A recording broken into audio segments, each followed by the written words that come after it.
অন্তর্ভুক্তিমূলক বহুবচনবাদী গণতন্ত্র রূপান্তর নিশ্চিত করতে অবাধ, সুষ্ঠু ও অংশগ্রহণমূলক নির্বাচন করতে সরকার প্রতিশ্রুতিবদ্ধ বলে জানিয়েছেন অন্তর্বর্তীকালীন সরকারের প্রধান উপদেষ্টা ডক্টর মোহাম্মদ ইউনূস।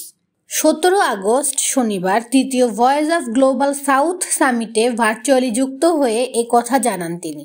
প্রধান উপদেষ্টা জানান, নির্বাচন ব্যবস্থা, বিচার ব্যবস্থা, স্থানীয় সরকার ব্যবস্থা, গণমাধ্যম, অর্থনীতি ও শিক্ষা ব্যবস্থা সংস্কার করা অন্তর্বর্তী সরকারের অন্যতম কাজ। এ সময় ভারতের প্রধানমন্ত্রী নরেন্দ্র মোদীকে বাংলাদেশ সফরের আমন্ত্রণ জানান ডক্টর মোহাম্মদ ইউনূস। বক্তব্যে বিচার বিভাগ, নির্বাচন ব্যবস্থা, স্থানীয় সরকার, শিক্ষা ও অর্থনীতি সহ রাষ্ট্রীয় কাঠামোর সব স্তরে প্রয়োজনীয় পরিবর্তন আনার পরিকল্পনার কথা জানান ডক্টর ইউনূস।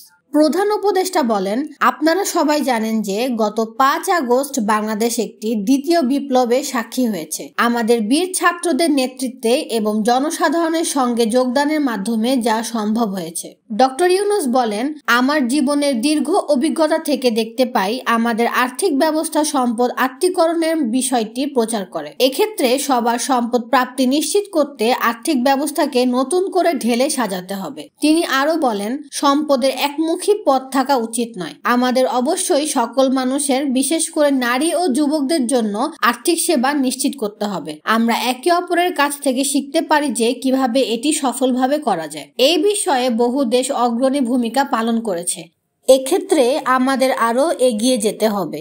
16 আগস্ট শুক্রবার ফোন আলাপে সামিটে যোগ দেওয়ার জন্য ডক্টর মোহাম্মদ ইউনূসকে আমন্ত্রণ জানান নরেন্দ্র মোদী। তখন আমন্ত্রণে সাড়া দিয়ে ঢাকা থেকে ভার্চুয়ালি সম্মেলনে যোগ দিতে রাজি হন প্রধান উপদেষ্টা। শনিবার সকাল 10:30 থেকে বেলা 11:30 পর্যন্ত ঢাকা থেকে এই বৈঠকে যোগ দেন ডক্টর মোহাম্মদ ইউনূস। অন্তর্বর্তীকালীন সরকারের প্রধান হিসেবে শপথ নেওয়ার পর এটাই অধ্যাপক ইউনূসের প্রথম বহুপক্ষীয় কোনো অনুষ্ঠানে যোগদান।